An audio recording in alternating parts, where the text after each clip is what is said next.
আর ভবিষ্যতে গিয়ে সে হাঁটতেও শিখে যায়, আবার দৌড়তেও শিখে যায়। এই সংসারে আপনি যে কর্মই করতে চান না কেন, যে স্বপ্নই আপনি পূর্ণ করতে চান না কেন, সেটা আরম্ভ হবে আপনাকে দিয়ে, আপনার কর্ম দ্বারা। তাহলে সেটাই করুন। তাই কর্ম করতে শুরু করুন, বাইরে থেকে সাহায্য পেতেই পারেন। তার সদ্ব্যবহার করুন আর আমার সাথে ভালোবেসে বলুন, রাধা রাধা। ক্রোধ এই হলো এই সংসারের সব থেকে ঘাতক আবেগ। এই আবেগ আগুনের সমান। যদি কোনো ব্যক্তির মনে জাগ্রত হয়, তাহলে সামনের ব্যক্তিকে ভস্ম করার আগে সেই আগুন সেই ক্রুদ্ধ ব্যক্তিকেই ভস্ম করে দেয়। সেই জন্য এই ক্রোধকে নিজের থেকে দূরে রাখা অত্যন্ত আবশ্যক। কিন্তু তার অর্থ এটা নয় যে সেই রাগের কোনো মূল্য নেই। আগে হ্যাঁ, কখনো কখনো জীবনে এই ক্রোধের বহিঃপ্রকাশ অত্যন্ত প্রয়োজনীয়। যেমন একজন ব্যক্তি তিনি অপরাধ করেই চলেছেন, আপনি তাকে সুযোগ দিচ্ছেন কিন্তু সে কথা শুনছেন।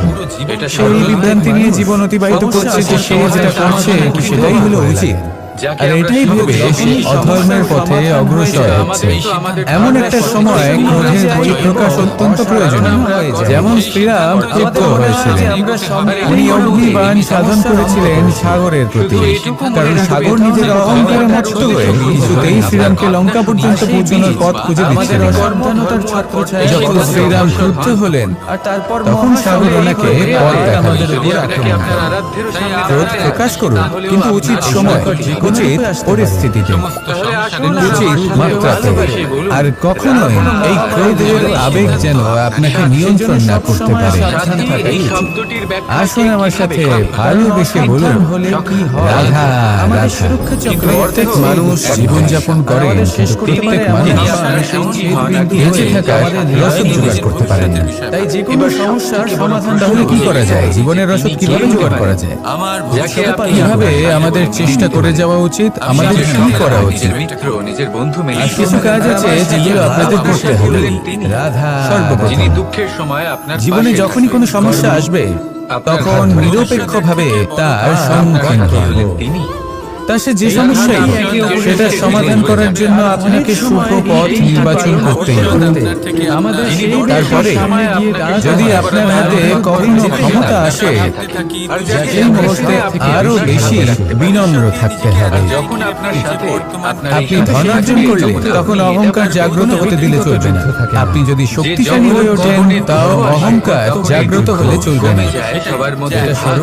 জীবনে যখনই ক্রোধ হবে, তখন নিজেকে নিয়ন্ত্রণ করুন আর ভেবে দেখুন যে যদি এই মুহূর্তে আপনি ক্রোধ দেখান, তাহলে তার পরিণাম কি হবে?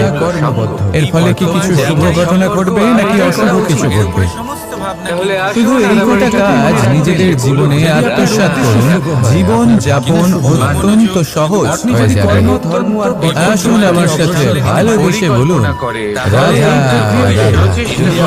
যদি আপনি শুভ কিছু অর্জন করতে চান, তাহলে দুটি পথ আছে। প্রথম হলো ধর্ম আর দ্বিতীয় হলো কর্ম। রাধা রাধা। কিছু ব্যক্তি এমন কথাও বলেন যে আমরা তো ধর্মের পথেই অগ্রসর ছিলাম, আমরা তো লক্ষ্যপ্রাপ্ত করতে পারলাম না, বরং আমাদের নিন্দা হলো। এবার এরকমটা ঠিক কেন হয়? এরকম এই কারণে হয়, কারণ দেখতে গেলে ধর্ম সবসময় আমাদের এমন পথ দেখায় যেটা আমাদের একটা শুভ লক্ষ্য প্রাপ্তিতে সাহায্য করে, কিন্তু সেই লক্ষ্যে আমাদের পৌঁছতে হবে নিজেদের কর্ম দ্বারা। যদি আপনি ধর্মের পথে অগ্রসর হয়ে থাকেন, তাহলে আপনাকে কর্মও করতে হবে। যদি ধর্মের পথে চলেন কিন্তু কর্ম না করেন, তাহলে লক্ষ্য প্রাপ্তি হবে না। ঠিক সেইভাবে যদি আপনি কর্ম করতে থাকেন কিন্তু ধর্মের পথে না চলেন, তাও লক্ষ্য প্রাপ্তি হবে না। মনে রাখবেন যে ধর্ম এবং কর্ম হলো একটি মুদ্রার দুই পিঠের সমান।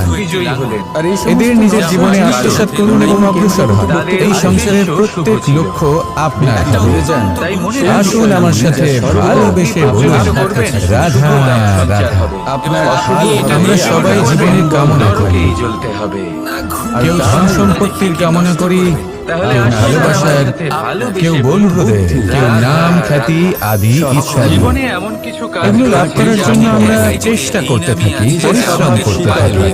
কিছু সময় পরে অর্জনও করে ফেলি, কিন্তু সবকিছু অর্জন করার কিছু সময় পরে এরা রুষ্ট হয়ে যান, আমাদের থেকে দূরে চলে যান বা আমাদের থেকে কেড়ে নেওয়া হয়। যারা বাস্তবিকভাবে এমনটা কেন?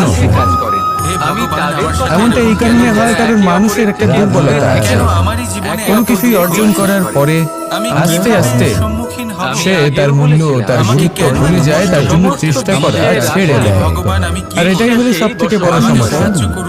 ঠিক যেমন কোনো ব্যক্তি যিনি ধন অর্জন করতে চান তার জন্য কঠিন পরিশ্রম করেন, হয়তো ধন অর্জন করেও ফেলেন, তারপর আস্তে আস্তে ওই ধনের মূল্য ভুলে যায়, আর যাদের উচিতভাবে তা প্রয়োগ করেন না, আস্তে আস্তে তার ধন, তার সঙ্গ ত্যাগ করে দেন। সমস্ত পরিশ্রম